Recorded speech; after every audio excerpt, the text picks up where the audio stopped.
एक दिन की बात है, रूबी सुबह पार्क में टहलते हुए जा रही थी। तभी उसे एक रोती हुई बच्ची मिली। रूबी ने उससे रोने का कारण पूछा तो लड़की ने बताया कि वह जिस गुड़िया से खेल रही थी वह इसी पार्क में कहीं खो गई है। रूबी ने उस बच्ची को उसकी गुड़िया ढूंढ लाने का वादा किया, जिससे वह बच्ची चुप हो गई। रूबी ने गुड़िया ढूंढने के लिए समय मांगा और फिर दूसरे दिन गुड़िया लाने का वादा करके वहां से चली गई।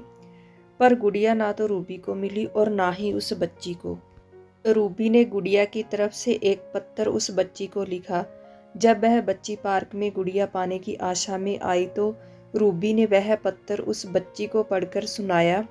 पत्थर इस प्रकार था, कृपया रोना मत, मैं समय समय पर उस गुड़िया के बारे में तुम्हें लिखती रहूंगी, बस तुम रोना मत।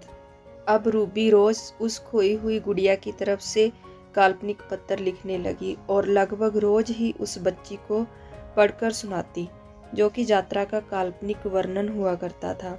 रूबी ने इस काल्पनिक लेकिन रोचक वर्णन ने उस बच्ची को रोने नहीं दिया। वह खुशी खुशी अपनी गुड़िया की घुमक्कड़ी के किस्से सुनने लगी। अब वह खुश रहने लगी। एक दिन जब काफ़ी कहानियाँ हो गई तो रूबी ने दूसरी गुड़िया उस बच्ची को ला कर दी। जाहिर है वह गुड़िया बदली हुई थी।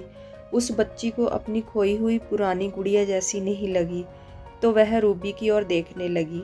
रूबी अनजान बनते हुए गुड़िया में चिपकी एक चिट्ठी निकालकर पढ़ने लगी। उसमें लिखा हुआ था, यह मैं ही हूँ, तुम्हारी पुरानी वाली गुड़िया जो पार्क में खो गई थी। दुनिया भर की लंबी यात्रा की वजह से मैं थोड़ी बदल गई हूँ। बच्ची को इस गुड़िया और रूबी पर विश्वास हो गया। वह गुड़िया लेकर घर चली गई।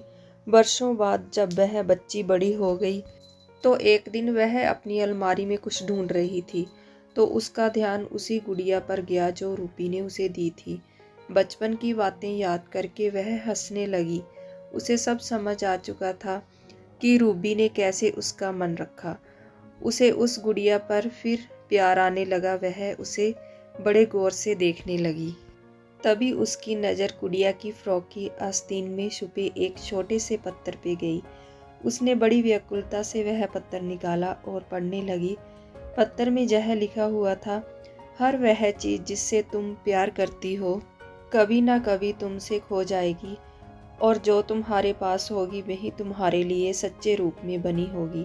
रूप भले ही भिन्न होगा पर प्यार एकदम खालिस होगा।